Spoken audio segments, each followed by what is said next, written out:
Bonjour, je m'appelle Evelyne Bergevin et je suis nutritionniste diététiste et co-auteure du livre Petite main, grande assiette. Aujourd'hui, j'aborde le sujet du miel, puisqu'il y a différentes questions à savoir, est-ce que je peux pas en offrir à mon bébé? Si oui, quand? Et pourquoi est-ce qu'on en fait un tel plat?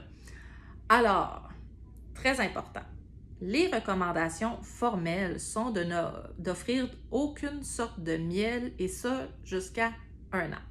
Quand je dis aucune sorte, c'est ni du miel pasteurisé, ni du miel cuit au four, cuit à la mijoteuse, n'importe quel aliment qui pourrait contenir du miel est vraiment à éviter. Pourquoi? Parce que le miel peut potentiellement contenir la bactérie qu'on appelle le Clostridium botulium, qui est responsable du botulisme infantile. Le botulisme infantile peut avoir des conséquences extrêmement graves sur le développement, entre autres au niveau du système nerveux et même au niveau respiratoire. Le diagnostic en bas d'1 an est particulièrement difficile et même si le diagnostic est posé à temps, malheureusement, il n'y a pas de traitement qui peut être administré en bas d'1 an.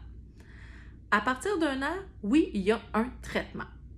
Par contre, et c'est là que je vous dirais qu'il y a quand même une certaine zone grise, à 1 an, c'est pas vrai que de poser le diagnostic devient tout à coup facile. Parce qu'au niveau des symptômes, on va parler, entre autres, d'un enfant qui va être plus irritable. Un enfant irritable, un bébé de 13 mois irritable, c'est pas toujours nécessairement facile d'identifier avec clarté. Un enfant qui va rentrer un peu moins en relation avec son environnement. Un enfant qui va développer plus de fatigue, plus de pleurs. Donc, voyez-vous que c'est des symptômes qui sont quand même, somme toute, assez communs. Bien que la bactérie soit extrêmement rare, donc quand on parle de prévalence, quand on parle de nombre de cas, c'est très, très rare, que ce soit au Canada ou même partout dans le monde. Par contre, lorsque un bébé est malheureusement atteint du botulisme, les conséquences sont dramatiques. D'où pourquoi, dans plusieurs pays, la recommandation, c'est d'attendre au moins 1 an, même que certains pays, on va recommander d'attendre jusqu'à 2 ans, et comme je vous le mentionnais, sous toutes ses formes.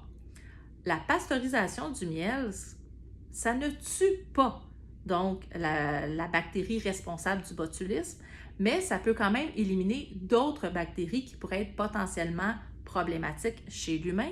Donc, en bas âge, même si ça ne protège pas du botulisme, on va encourager l'utilisation de miel pasteurisé. Tantôt, je le mentionnais, c'est important de comprendre que c'est vraiment toutes les sortes de miel et je voulais faire un petit clin d'œil donc à l'importance de faire la lecture des étiquettes, puisqu'il y a certains aliments auxquels on ne s'attend pas nécessairement à ce qu'ils contiennent du miel, et pourtant. Donc, voyez-vous, je voulais vous donner un exemple très concret. Ici, un petit bouillon de poulet sans sel ajouté. Donc, en tant que parent, on pourrait être intéressé à l'utiliser dans les différentes préparations. Mais lorsqu'on va voir la liste des ingrédients, au niveau des sucres, contient du dextrose et du miel. Alors, un produit comme celui-ci ne devrait pas être utilisé chez notre bébé. Même chose pour certaines chapelures. Donc, comme je le mentionne, prenez le temps de faire la lecture des étiquettes, la lecture de la liste des ingrédients avant d'offrir un aliment qui pourrait être potentiellement dangereux pour votre petit trésor. Bonne journée!